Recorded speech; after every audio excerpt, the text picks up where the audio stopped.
Well, here we are at Chapter 16 already, and we're going to look at contributed capital. And the exercises we're going to look at in this particular chapter are the par value and no par stock. We're going to look at preferred stock also, but not in an exercise. We're going to look at share option plans, the fixed, the performance-based, and then we're going to look at share appreciation rights. So, four activities we're going to look at, but first I want to do an overview of the chapter, the basics. So we're going to look at corporate form of organization first. And in this chapter we're going to concentrate on the private. And a private is a company that's held privately, but it can be opened or it can be closed. In an open, privately held company, it would be one that is traded on the stock market, and the public can become owners in it by buying stock. A closed one, the stocks not traded on the market, and only a select few get to purchase the stock. We have three other types of corporations mentioned in the book. One is the public, which is going to be government type organizations. Domestic kind of has a relative, I guess, definition.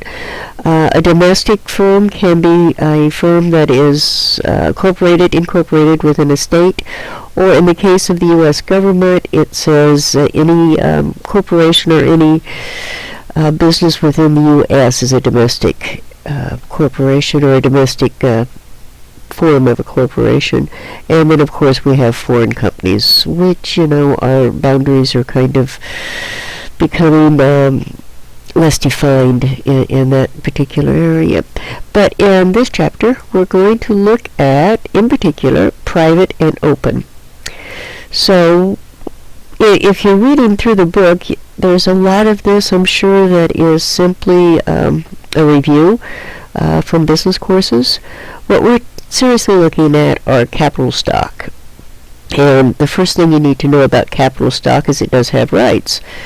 And capital stock is owning stock, common stock in the company. And they have a right to share in the profits. They have a right to elect directors and establish corporate policy. And there's a maintained proportional interest, which is interesting. That's saying that if the company offers to double the stock, they have to first offer it to the people who already have the common stock, so that they can maintain or attempt to maintain their proportional share. And finally, they have the right to the distribution of corporation assets upon liquidation. In many cases, there's not much left if the company does have to liquidate. So the stockholders may be the last to be paid in many cases. Types of stocks and stock rights. So you have three major types that we're dealing with. You've got a common stock, which can be at par or no par, or also stated. You could have a stated value.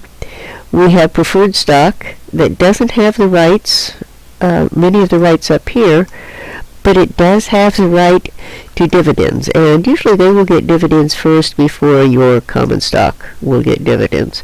And finally, the last classification is treasury stocks, and this is stock that has already been placed into the marketplace and bought, but has been reacquired by the company. Many times companies, if they feel their stock is too much stock on the market, or the price is getting too low, they'll buy back their own stock. That helps to maintain or stabilize the stock price. So terminology you need to be aware of, and my guess is this is also review for you, but I'm going to go through it all first. You authorize capital stock, and that becomes a journal entry memorandum in the books at the charter of the company, usually. You have issued capital stock, and that's a journal entry for when you sell the stock. You have outstanding capital stock, and that's usually shown on the balance sheet in the equity section, and that's the number of stocks held by the stockholders. You have the treasury stock, which is stock that's been reacquired by the company. That shows up in the equity section as a deduction. And then you have subscribed capital stock, which is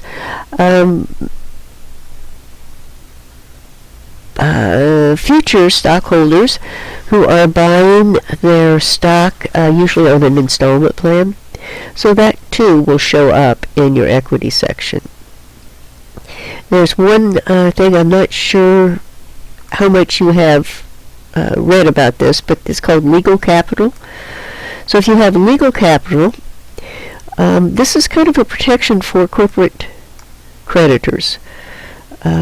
Since the stockholder, has limited liability, that kind of puts your corporate creditors hanging out there. So what has happened is there has become some regulation that says you have to hold a certain amount of legal capital before you can distribute dividends and assets to the stockholders.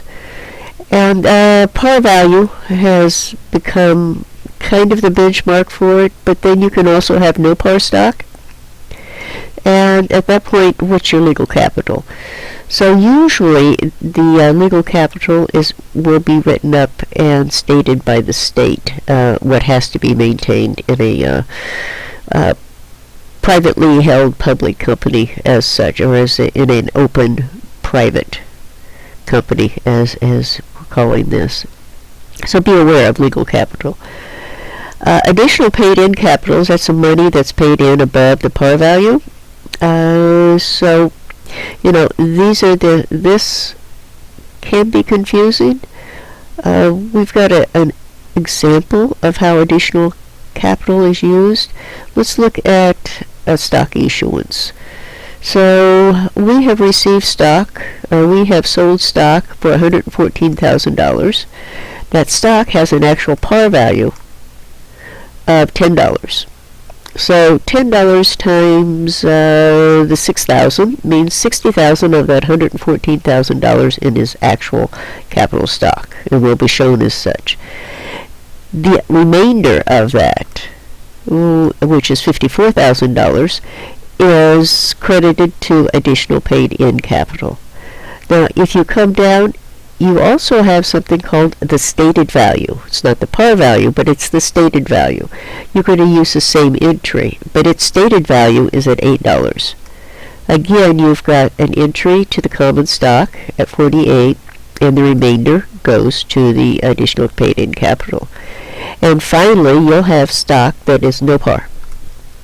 So I got $114,000 for it. It shows common stock at $114,000. No additional capital put in. Kind of an example of additional capital. So let's look at stockholder equity. What does it look like? Usually the equity section will have capital stock. It'll have the preferred stock. It will have additional paid-in capital. It's going to have the retained earnings. It's going to have other comprehensive income, and then it'll have, and usually right in here, it's going to have treasury stocks right below this. So, and then you'll have your total stockholder equity. And this is a section we're going to be looking at in particular. Is how that is maintained on a balance sheet, and how that ultimately affects the income statement or the cash flow. Cash flow in particular it's going to affect. So I will cover more detail on each one of these in the hints for this chapter. I'll look at each one of these plans and how they are recorded into the journal, and of course you can guess the last three right here are going to have fair value accounting attached to them, somewhat similar to what you do with a discount and a premium for a bond. Not quite as confusing though. So I will talk to you in the hints about these three activities. Thank you.